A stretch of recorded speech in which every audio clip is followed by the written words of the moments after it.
Hey, good day, everybody. Welcome back to our Chavruta sessions live from Jerusalem with Rabbi Chaim Goldberg of the Noahide World Center. I believe he's titled today's class Shining Goodness and Light During Dark Times or War. So look forward to hearing what the rabbi's got to share with us today. It's going to be exciting. I know they've had some pretty difficult moments in Israel, and so we're glad to be with Rabbi Goldberg. So let's just tune right in. Shalom, Rabbi. How are you doing today? I've got Vincent up on the screen. כן, רוצה שאני ארד למטה? אני ארד למטה. בסדר, אני יורד. I'm sorry that I need to move myself to another room, so I'm going outside. I'm sorry for another 2 minutes, I will come back, okay? Okay, Sorry, Rabbi, sorry. you're the rabbi. We'll wait for you. Oh, there you go, folks. You heard it. The rabbi's, got to shuffle rooms. I know he's had a pretty tense week for sure. I was messaging with him earlier in the week, and he was in a bunker there for a while, and all the weird stuff going on with Iran, but we know the Americans stepped in and successfully bombed a few of their nuclear development sites, so I'm hoping that the rabbi will share some more of the stories of the feeling in Israel, and so it should be exciting. So bear with us. Rabbi will be with us in a second. He just had to switch rooms. That's what you do when you've got family, and I'm thankful I'm able to dedicate an entire room to a studio, and it's great. And so we got a good group with us as always in the Zoom room. Our friend Ange and our good friend Bart and Collins and Dahlia. Nice to have you with us. Jacob, is always good to see you. And Vincent, excellent. So we should have a good session. Looking forward to it. Welcome, Fitness Frenzy and Sheila. Always good to have you with us. We've got several people are watching on YouTube already, and Facebook as well. I just finished a session with Rabbi Shulman earlier this morning, and Okay. Hi, everybody. Good evening. Good evening. We're going to turn the class over to you. Okay. Good evening, everybody. Good to see you all. It's really a enjoyable situation to see you all with us. And I know that there are more people. From where do you want to start? we can read something in the that is written down already for more than 2,000 years, and you will be surprised to see something like that. And then we need to understand what exactly is happening here. Again, I think that one of the most important things with the Hebrew, I will say, with the Hebrew mindset, is that God is God of history. I will say it like that. And we can see this also at the end of how the book, the holy text, the Hebrew Bible, it starts with this. Can you hear me fine? Everything is fine? Or you're losing me? Okay. How the Hebrew Bible, okay, it starts basically with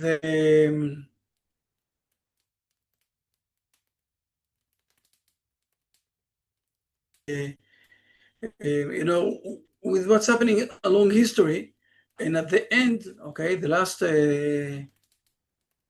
book is also connected with the history of the world. I think I'm losing the connection. I think so. So let me try to move to.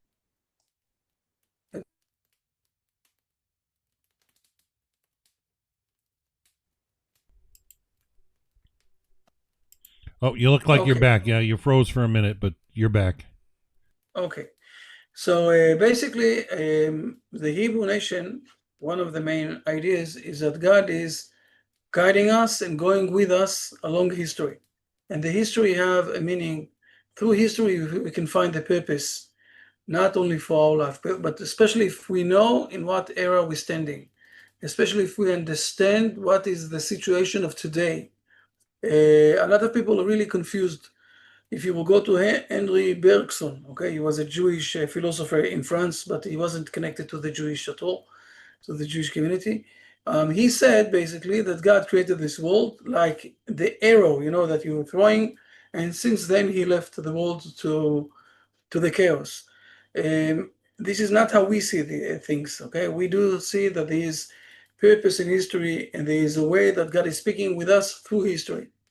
So let me share as a beginning, okay? Let me see that I'm finding it straight ahead. I'm sorry, because I will tell you the truth is that we have here in Israel, we have a lot of, twice, 3 times a day, we have sirens, and we need to go inside to the shelters for sometimes 20 minutes, half an hour, something like that. And we have small kids, we have everything. So it's not, so basically it's interesting situation. We have also the youngest kids, our kids, and then the grandkids, whatever it is. Let's go to the Talmud for a moment, and let's see at the beginning of what it's called Avodah Zarah, okay? It's called the part that is speaking about how not to worship idolatry, okay? So this is it's called Avodah Zarah. It's idolatry, against idolatry. And when we go to, there's a story here, okay? I hope it's also in English. Just a moment, let me see. This we can close. Yeah, excellent, okay? At the end of the days, it's a very interesting story. I'm not going to read all of it. It's a very long one. You can read here something like 3 or 4 pages. But if you want, you can go then to the Sefaria. You know what? I will put it on the link here, so you'll be able to use it after that and to read it all. But the most important thing here is not I want to show you something, how our sages saw what we call the situation of our days, okay? So let's go for a moment. I'm closing it. Let's go for a moment and let's start read it. It's speaking about, I will say, the framework. It speaks about the end of days where God is judging all nations. He's judging, and he's deciding they were righteoushood, they did the right things, they were wrong, whatever it is. And there are 2 examples that the Gemara that our sages gave us. So please, the first one, immediately. So let's read. Dan, please. Forgive me, Rabbi. I was sharing that link that you shared. Immediately, the Roman Empire enters first before him. The Gemara asks, "What is the reason that the Roman Empire enters first?" It is because the Roman Empire is the most important of all the nations. And from where do we derive that it is the most important? As it is written in the book of Daniel with regard to the 4th empire that will rule over the world, and it shall devour the whole earth, and it shall tread it down and break it in pieces. From Daniel 7:23. And Rabbi Jonathan says, this empire that will devour the earth is the wicked Roman Empire, whose name spread throughout the world. Okay, so first of all, we need to understand, when he's speaking about the Romans, we're speaking about those who inherited the ideas of Esav, okay, Esav. And basically we can look today on the United States, Europe, all I will say, the Christian world. They inherited all their, I will say, main ideas from the old Romans, okay? It's coming, after that. The Rome, if you will learn history a bit, you will see after 200 years, the Rome accepted and took on themselves that they will become Christians, and then they spread over to all of the world this Christianity. And this is the mindset of Christianity is coming from the Rome with Christianity together, and it's being said here that they are wicked, and but they're going first in front of God because they are the most important, because they have the ability to spread their Coca-Cola all over the world. Okay, you with me? Everything is fine? Starting to realize? Fair enough. Think about this for a moment.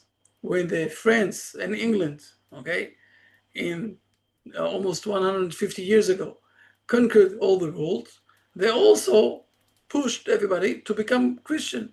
Go to India, for example, and you will see that they taught all of the Indian people that they must become Christians.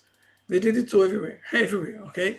But this was, their mindset. And also today, if you look in the United States, they do believe that everywhere is supposed to be in their mindset.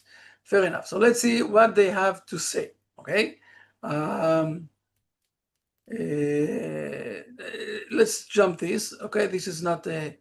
it's explaining why Rome is the first one, but now we're going to the main hardcore that is defining the understanding what is the Christianity and what they drove and what they brought to this world. Please. Okay, the Gemara returns to its narration of the future judgment. First, the members of the Roman Empire enter. The Holy One, blessed be He, says to them, "With what did you occupy yourselves?" They say before him in response, "Master of the universe, we have established many marketplaces, we have built many bathhouses, and we have increased much silver and gold, and we did all of this only for the sake of the Jewish people, so that they would be free to engage in Torah study." Amazing, right? Amazing. Let's first of all understand that. And then we will be surprised from the answer of God. First of all, to understand that, they are saying three things. And if we will think about those three things, those are things that are bringing to us, to the world, a lot of materialism here in this world.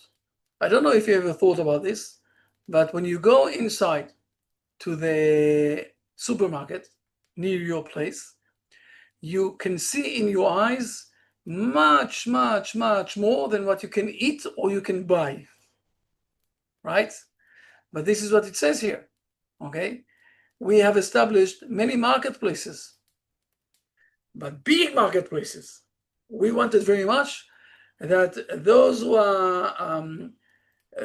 have the wheat will bring it to the whole world. And those who have the apples will bring it to the whole world. Those who have the iPhone will bring it to the whole world. We did marketplaces, okay? And we also build up bathhouses. What is this? This is that the body of us is going to be in a very, I will say, very good situation, okay?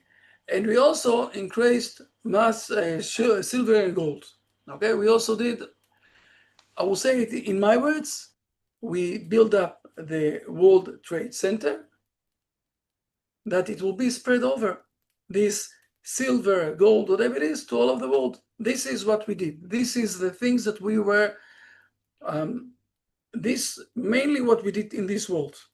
And if you go to the modern world, you will see that this is what they did. And what is the answer of God? And they, by the way, it's very important to mention, they're saying also that they did all of this because they wanted that the Hebrew people will be able to learn and to teach Torah. Wow, amazing, right? We know a long history that this is exactly why they did it, right? Now let's look for a moment what God is answering them. Please. The Holy One, blessed be He. The Holy One, blessed be He, says to them, "Fools of the world, are you attempting to deceive me? Everything that you did for your own needs. You established marketplaces to place prostitutes in them. You built bathhouses for your own enjoyment. And as for the silver and gold that you claim to have increased, it is mine. As it is stated, mine is the silver and mine is the gold, said the Lord of hosts," from Haggai 2, verse 8. First of all, I have a question. They said that they did all of this for the good sake of the Hebrew nation. Is God saying to them that they didn't do this for that? Or is God saying to them that they did it, that it didn't help the Hebrew nation? God is not saying to them that it didn't help the Hebrew nation. God wants that this world where the Torah is going to be in this world is going to be a very big, good established world. But he's saying something else. He's saying that all of what they did is only for themselves. I will explain this, but before that, I want to remind us all. Even Trump, now that he helped us, and he have for that a lot of good stars. Okay, he's in the right side of history. Okay, and we really we have a lot of thankfulness for him, whatever it is. But he said more than once, he is doing it because he wants America to be great again. He is not doing it because, if I will say it like that, if America won't be great again because of his behavior, he wouldn't do that. He did it because, first of all, that America will be great again. Okay, it's also helping the Hebrew nation. This is exactly what God is saying here. You did it for yourself. It's also true, it's also helping the Hebrew nation. Fair enough. But I'm not saying about this now. What exactly God is answering him, he is answering here. Don't look about those words, prostitutions or those. It says basically that you wanted to enjoy for yourself. You did all of those things not because you wanted to give it to the Hebrew nation. You did it because you wanted to have yourself joy. The joy for yourself. Okay? And this is why God is saying to them, and then the next part is it's very important, please. Is there no one among you who can declare that they have studied this Torah?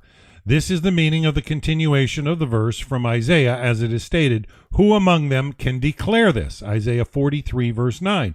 And this is referring to nothing other than the Torah as it is stated, and this is the Torah that Moses set before the children of Israel, Deuteronomy 4 verse 44, and whoever did not engage in its study does not receive reward. Immediately the members of the Roman Empire leave disappointed. So the Empire of Rome is trying to say that they are very important because they help the Hebrew nation. God is saying to them, be aware, we understand what you are, but you did it for yourself. Fair enough. Then who is the next one who is coming inside? Please. Oh, forgive me, Rabbi. I get my phone's binging. The Roman Empire leaves, and the Persian Empire enters after it. What is the reason that the Persian Empire enters second? The reason is that after the Roman Empire, it is the next most important. And from where do we derive this? As it is written in Daniel's vision, and behold, another beast, a second like a bear, Daniel 7, verse 5, and Rav Yosef teaches these are the Persians who are compared to a bear, as they eat and drink copious amounts as does a bear, and they are fleshy like a bear, and they grow their hair long as does a bear, and they never rest like a bear, which is constantly on the move from one place to another. We need to understand that. But first of all, it's amazing to see that almost 2,000 years ago, it's already written down that those are the most two important, I will say, nations, empires, that, and the commentaries here are saying, and we will see this in a moment also, that those are the two that are staying until the days of the Messiah. When the Hebrew nation is coming back to the homeland, those are the two main empires that have a lot of fight between one with each other. I won't go inside to all of this explanation of the bear. I will say mainly that the bear is something that is a very big animal that is trying to expose themselves. They don't have any boundaries. And we will see this in a moment when they're trying to define themselves. Okay, look here how they're defining themselves in front of God, please.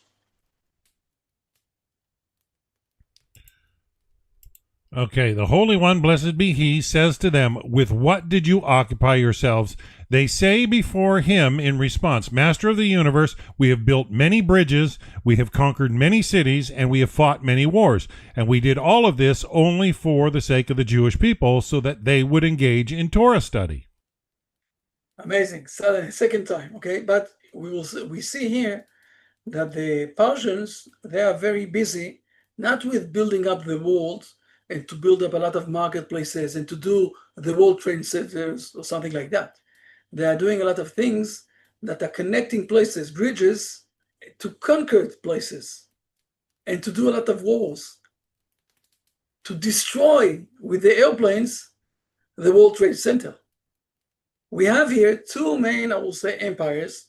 One is trying to build the world on the physical side, and the other one is trying all the time to do fights, to do terror attacks, to do a lot of war, and to conquer the world through the sword. Those are the two main, I will say, empires that we have in the end of days. In a moment, you will see. Now, again, they are claiming that they did all of this for the sake of the Hebrew nation, that they will learn Torah. But again, God will say to them, with all of the respect, let's read what God is answering them, please. Okay, the Holy One, blessed be He, says to them, everything that you did for your own needs. You established bridges to collect taxes from all who pass over them. You conquered cities to use their residents for forced labor. And with regard to fighting the wars, I wage wars, and your success is from me, as it is stated, the Lord is a man of war, from Exodus 15:3. Is there no one among you who can declare that they have studied this Torah? As it is stated, who among them can declare this, from Isaiah 43:9? And this is referring to nothing other than the Torah, as it is stated, and this is the Torah that Moses set, from Deuteronomy 4:44. Immediately, the members of the Persian Empire leave from before him, disappointed. Okay. Now, there's another one more statement I want to teach here. Okay. After that, you can look at this. It's a very important story, whatever it is. But just a moment. I want you to read this also, please. The Gemara is also further asking, please.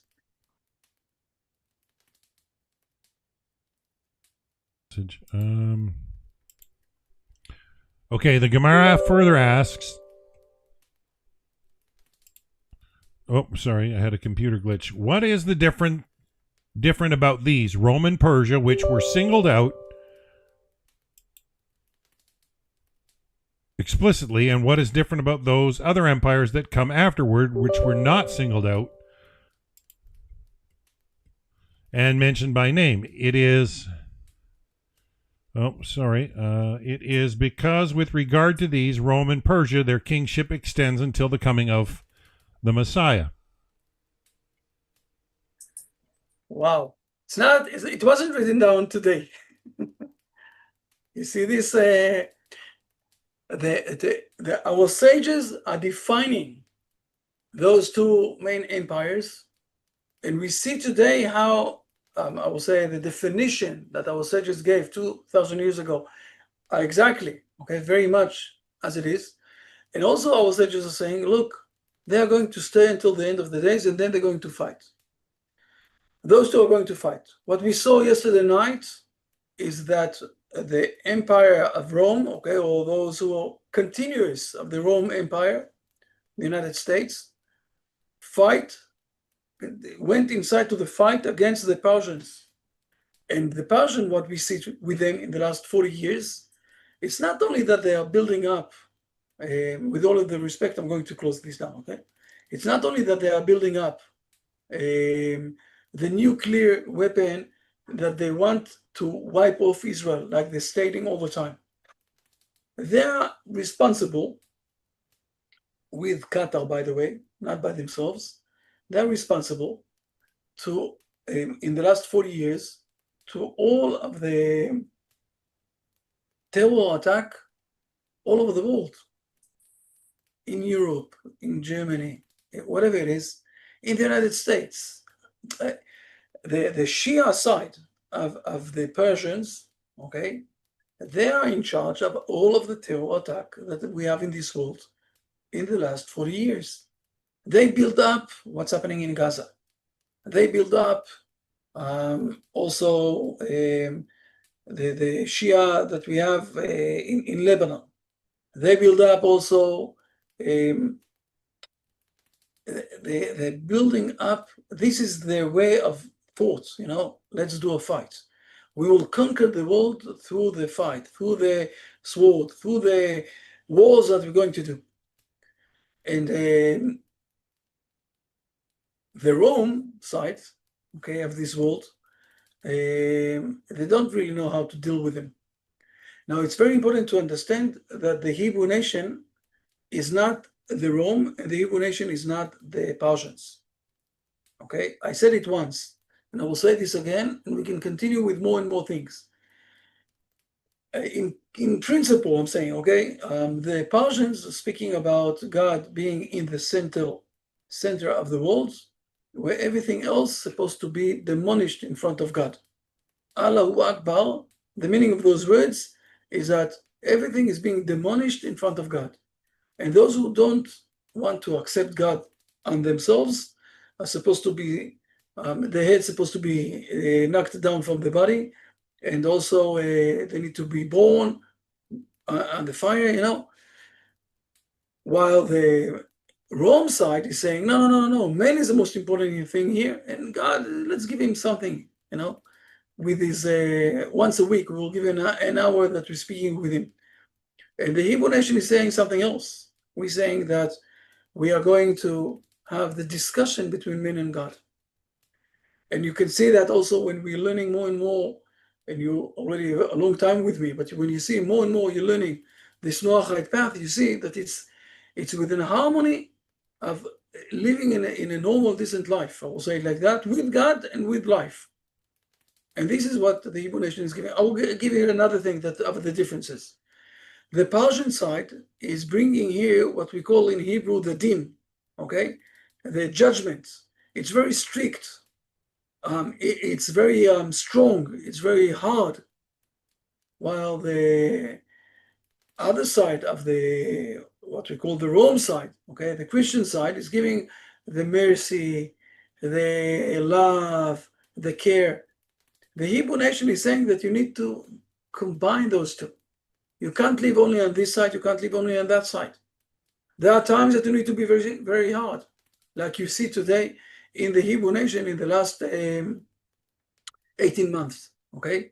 More than almost 20 months already.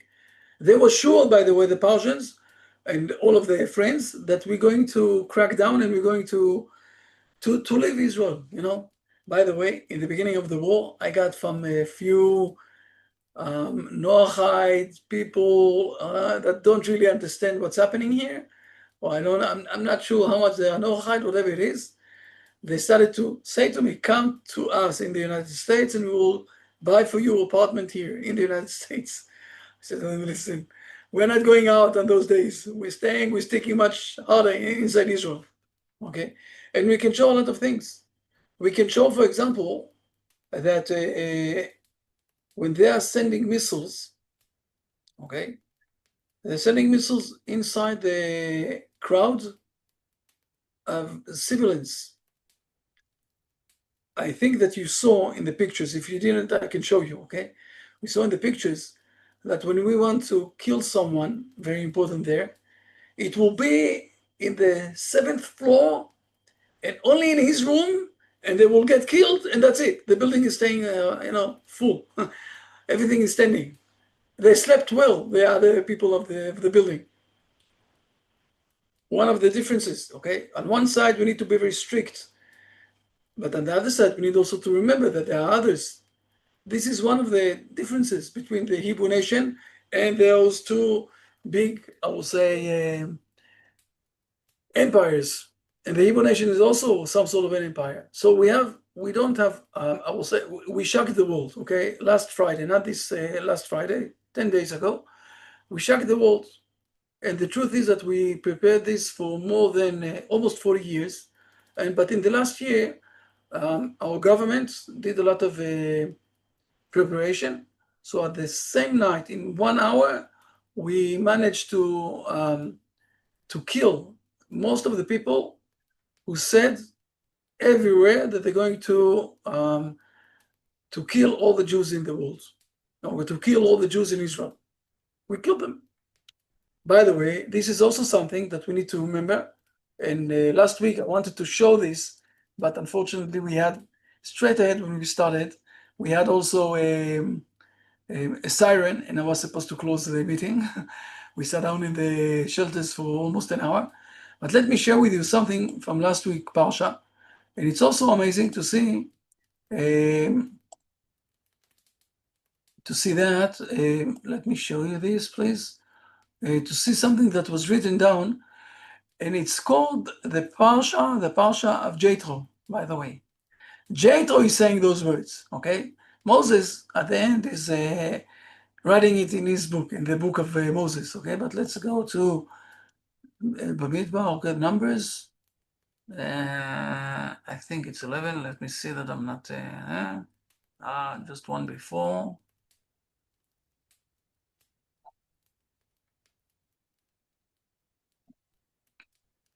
Yes, it is.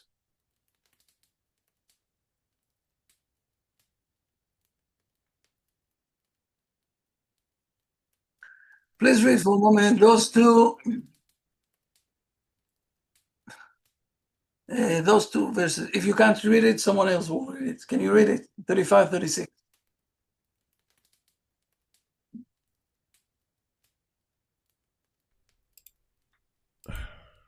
Okay, so it was whenever the ark set out, Moses would say, Arise, O Lord, may your enemies be scattered, and may those who hate you flee from you. And when it came to rest, he would say, Repose, O Lord, among the myriads of thousands of Israel. But I have a question. If we know that God, who created this world and gave life to everybody, who can hate God? Who are the people that we're saying here in verse 35? Those two verses basically is being referred to Jethro, that he was supposed to say that. I won't go inside all of this thing. It's being called like a Torah by itself, okay? But the main question is who is the enemies of God? Arise, O Lord, okay? May your enemies, who are the enemies of God? Who are the enemies of the one who is giving us life? You want to see? Are you ready? Are you ready for that? Let's see that. And it's being very clear from the verses, okay? Let's see. Those who hate you, please, let's read Rashi. Those who hate you, those who hate Israel, for anyone who hates Israel hates the one who spoke and the world came into being. As it says, those who hate you have raised their heads, from Psalm 83:3. Who are they? Those who plot deviously against your nation. First of all, he's bringing here something from Psalms, okay, Psalms 83. And he says there, very clear, King David, it says there, okay? Those who raising against God, okay? Basically, those who are raising against your nation. The nation of Israel is, I will say, the connection of God in this world. And those who are going against Israel, those are the people who are going against God. And this is what we said. It's not from this Shabbat. It's from Shabbat before that. Okay, it says that one of the things that happened whenever they wanted to go, or they went to a war and they took with them the ark. We all know this story, imaginary story of what's his name with the ark? No, what's his name?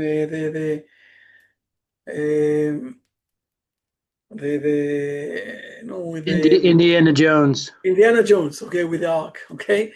Everyone wants to have this ark. This is what we have in the ark. The ark have the stones of the Ten Commandments, and the ark is the thing that is going in front of the camp, and we're saying this is supposed to be against your enemies. Who are the enemies of God? Those who are the enemies of Israel. And this is how it's being written down in Psalms. By the way, it's also written down in Numbers in another place, where God is saying to Moses, you need to have to fight against the Midianites. And then it's also very clear that because the Midianites are against Israel, they are against God, okay? And what happened last Friday is that basically what we did, okay, the main thing that we did, we just killed, or we went okay, very hard against those who wants to kill Israel. Those who wants to kill Israel, we killed them. That's it. Enough is enough. after 40 years. They're standing everywhere and they're saying. So it took us time. We were supposed, first of all, to naturalize in Gaza that they won't have the possibility of doing to us all those bad things. Then we naturalized Lebanon. Then we naturalized Syria. Okay, the Iraqi people also understood that it's not good for them to go against us, so they also stopped. So we still have the Houthis in the Yemenite there. But then suddenly, without any announcement, with a very sticky way with Donald Trump, that he helped us a lot, we also attacked Iran. Okay, the Iranian people, the Iranian basically government, okay, that said all the time for the last 40 years that they're going to kill us. I don't think that anyone ever had the possibility of killing the Hebrew nation. A long history. Think about this. A long history, nobody really managed. Nobody managed. Thank God. As like nobody can really kill, I'll say, the Hebrew God. You can't kill God, so you can't kill the Hebrew nation. But we need to understand where we're standing now in the line of history. As our sages said 2,000 years ago, and people are learning this Gemara, this part that I sent you, and I saw you have the connection that you can read it fully. This part of the Gemara, I would say, everybody is learning it for the last 2,000 years, and now we came to the stage that the Hebrew nation came back, and now we have this big fight between those two big empires, and this is what happened yesterday. It's only the beginning. I don't know. We don't know exactly how it's going, or where exactly it's going. We don't know exactly what the Persians are going to do. I don't. There is one possibility that it's going to be a very big world war with closing the Hormuz, sea, and then there will be a very big explosion. And it also could be that they understand that now they've been defeated and they want to build up from the beginning in the next coming 40 years a way how to destroy us, how to kill all the Jews again. I don't know. I don't know exactly how it's going. Days up front will tell us what happened. For sure, we came to a stage where the Hebrew nation started and the empire of Rome came inside against the Persians. And we are in the stage of the end of the world. And when we're starting to understand the definition of those two empires, we see that this is exactly the war that we have in the last almost 30 years since the twins of the World Trade Center. And now we're starting also to understand why the Arabs, okay, went to the World Trade Center. Because this is what is defining the Rome, okay, empire. So they wanted to destroy it. They can't destroy the Rome Empire, okay? But the Rome Empire have the possibility of destroying the Persians, and this is what we saw yesterday.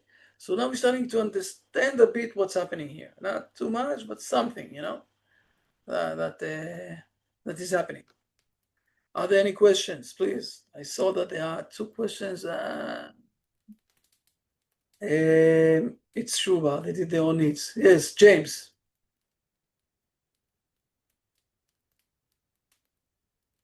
Well, good morning. I didn't say that he is selfish. I mentioned that he is getting a lot of stars and we really appreciate him with thankfulness. All those words I said. I said something else. He said, not Chaim Goldberg said. He said that he is doing this because he wants to bring America to be great again. And this is what is pushing him to do that. He said it, not Chaim Goldberg said it. And even though I'm saying that we have a lot of thankfulness to Trump that he did it. It's not, if I will show you, for example, what's his name, Biden said that he won't let us even to do this first attack that we did. And Trump let us to do that. And we have a lot of thankfulness. You know that we did a very special blessing today in the Western Wall. We did a special blessing to Trump. We prayed especially for him. I'm saying we have a lot of thankfulness to Trump.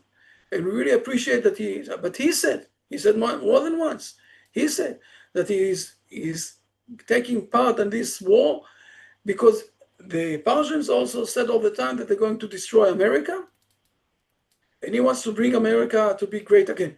So first of all, I'm doing it for being America great again, and then also because I'm also helping the Hebrew nation. And not Chaim Goldberg said it. It's not, wishful thinking or something. And I don't want to diminish him because I really admire him of doing it. It's not an easy step. It really can open a big world war. It really can open a big world war. And I really admire that he had the courage of doing it and to stand in the right side of history, okay? To stand with the good side of history, not with those who are killing others just for the good sake of doing wars, like we saw in the Gemara. Okay, so don't get confused. And I said it also before. We really very thankfulness. We pray for him. We did a special prayers for him. I can show this to you. No, it's not. I don't have it on the computer. We did a very special prayer to him today in the Western Wall. As I said in my last in the last comment, the last part of the comment, I think Trump is narcissistic. I don't know if you can hear me. Can you hear me?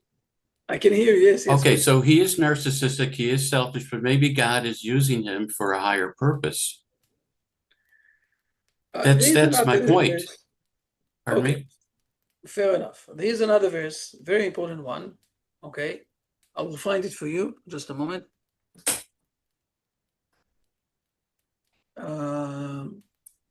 Let me find it for you for a moment. Okay.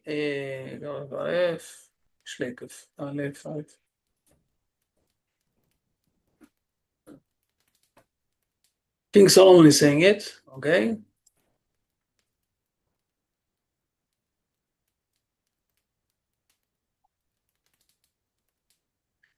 In Proverbs, okay.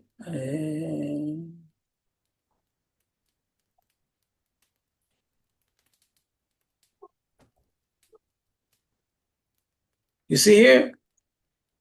You can read it. James, read it loud and clear. I don't see it yet, Rabbi. Okay, sorry. My mistake. Sorry. No, but why? Share. Here it is. Read it loud and clear, you see? Okay, a king's heart is like rivulets of water in the Lord's hand. Wherever he wishes, he turns it.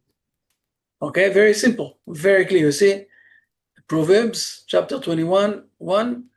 The king's hearts, they don't really have, I will say it like that. The big issues in this world, they don't really have any choice. They don't have freedom of choice, the kings. As more the king is in a higher rank, okay, for example, Trump today is leading the empire of Rome. He is the most important thing, the most important king in the empire of Rome, okay? You have also the England people, you have also the German people, you have the G7. They are more important than the others, right? They are more important than the rest. You have the G7, you have the G20. You have levels, but Trump is one of the highest levels, right? As more as you're in a higher level, the decisions that you do for your country, it's not 100% your free choice. They are in the hands of God. So on one side, I'm not a psychologist, okay? I know that psychologists are saying, I know that you're also one of them, that Trump is some sort of a narcissist, okay? Something like that. Fair enough. Maybe. I'm not God.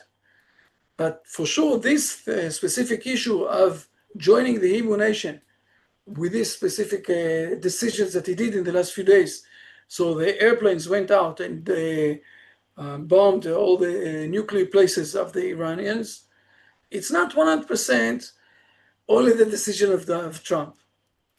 So again, we have a lot of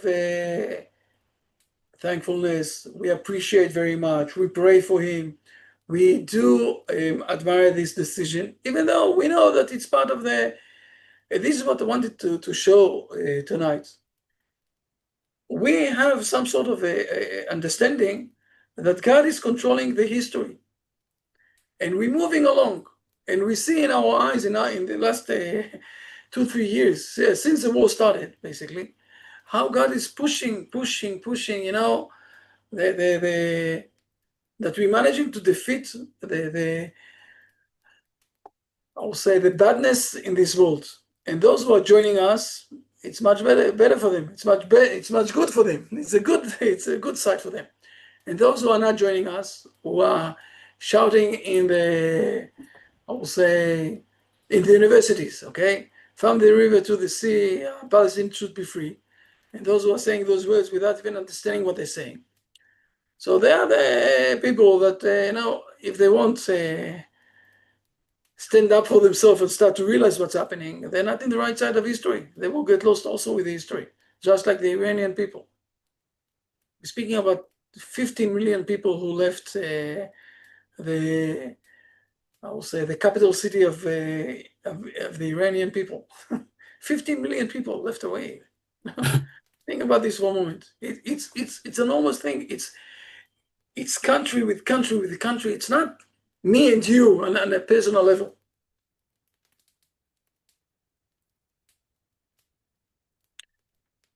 Something to understand the history of the world. Fair enough. We lost Dan? No, we didn't lose Dan. Dan, everything is fine. Your computer is doing fine. No, I'm here, Rabbi, but I had a software update right in the middle of the broadcast, and I can't log back into my Facebook at the moment, but it's still streaming on Facebook from what I can tell. Just too many devices and too many virtual threads connected, and so one update gets sent from Google, and I lost my too many tabs open. You know what that's like. I know. Yeah. Excellent message, though. Right out of the Talmud. That is mind blowing. 2,000 years ago, that's written in the Talmud, and to see it play out. And we see it today. It's very clear today. Okay. With your permission, I'm going back to my family because we need here. We'll be tight. Hopefully next week we're going to continue on. We're praying for your safety. Thank you very, very much. We're praying for the safety of the world with the help of God also. And we will manage. Get encouraged. Everything is fine. Okay, everybody. Well, thank you so much, Rabbi, for Please stay in touch and let us know for next week what you're working on, and we'll go from there. So we appreciate it. We thank you, everybody in the Zoom meeting, for attending. Excellent material for sure. We hope you folks make sure you like the video out there on YouTube and Facebook. I've got to try and reboot everything here. All right. Blessings for now, Rabbi. See you soon. Okay, we're going to sign out for today, folks. Everybody have a wonderful, wonderful day. Bye for now.